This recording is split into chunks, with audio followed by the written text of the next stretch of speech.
اللہم صلی علی سیدنا محمد وعلی آل سیدنا محمد۔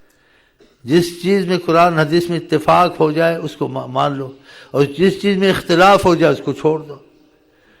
وہ بھی ہم کو آپ کو منع کیا کس نے؟ قرآن نے اور اللہ نے اور حضرت محمد مصطفیٰ نے، کہ پہلی قوم ہلاک ہوئی کثرت سوال وکیل و قال، زیادہ بحث کرنا، سوالات کرنا۔ جو سمجھ میں آیا جی نہیں، یہ واللہ عالم۔ اگر اس چیز سے تم بچ گئے، پرہیز نصیب ہو گئی، تمہاری نماز میں اثر آئے گا، تمہاری دعا میں اثر آئے گا، تمہیں ہر رحمت نصیب ہوگی خدا سے۔ کیونکہ نبی کریم کوئی چیز بہت بھاری ہوتی ہے جو امت میں انتشار پھیلائے، نا اتفاقی پھیلائے، ان کو لڑوائے، یہ کافر ہے وہ کافر ہے، کہ ایک دوسرے کو نہیں کہنا چاہیے۔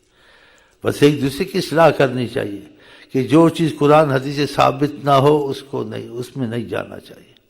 جو قرآن شریف سے ثابت ہو، اس کا مطلب سمجھ نہ آئے، اس کو بھی چھوڑ دینا چاہیے، کہہ دینا چاہیے واللہ عالم۔ یہی قرآن نے سکھایا ہم کو، فردوہ الی اللہ والرسول۔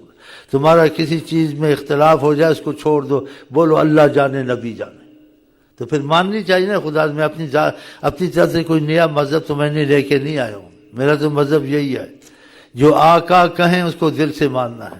جو آقا کی بات سمجھ میں نہ آئے تو کہ آقا جانے اللہ جانے، اس پہ توقف کرتے۔ پھر کیا ہم کو مصیبت پڑی ہے ایک دوسرے کی مسجد میں نماز نہ پڑھیں؟ یہ آقا جی نے ایسی نا اتفاقی سکھائی، اس سے امتیاز تعصب آپس میں پیدا ہوتا ہے کہ ہم محبت والے زیادہ ہیں۔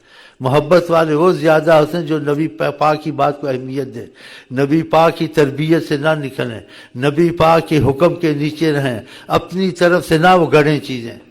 اس کو سخت منع ہے اسلام میں، سخت منع ہے، بلکہ بدعتی پہ لعنت آئی ہے، اس پر آقا کے فرشتوں کی، سارے جہان کی لعنت ہو۔ اور صحیح حدیثوں میں آئے کہ قیامت میں کوئی لوگ ہوں گے، فرشتے ان کو منہ پہ مار پیچھے ہٹائیں گے۔ وہ ظاہر طور سے کہا پوچھیں گے کہ ان کو کیوں ایسے کہا؟ آپ کے بعد انہوں نے وہ کام کیے جو چیز آپ نے ان کو نہیں سکھائی تھی، ایسے کام کرتے تھے، اسلام میں نئی چیزیں پیدا کرتے تھے۔ تو آقا کہیں گے فسحقا لہم، فسحق، ان کو دور کر دو، ان پر پھٹکار ہو خدا کی کہ میری تربیت کو چھوڑ۔ یہ سب صحیح حدیثیں بیان کر رہا ہوں، مفہوم یہ پوچھ لینا۔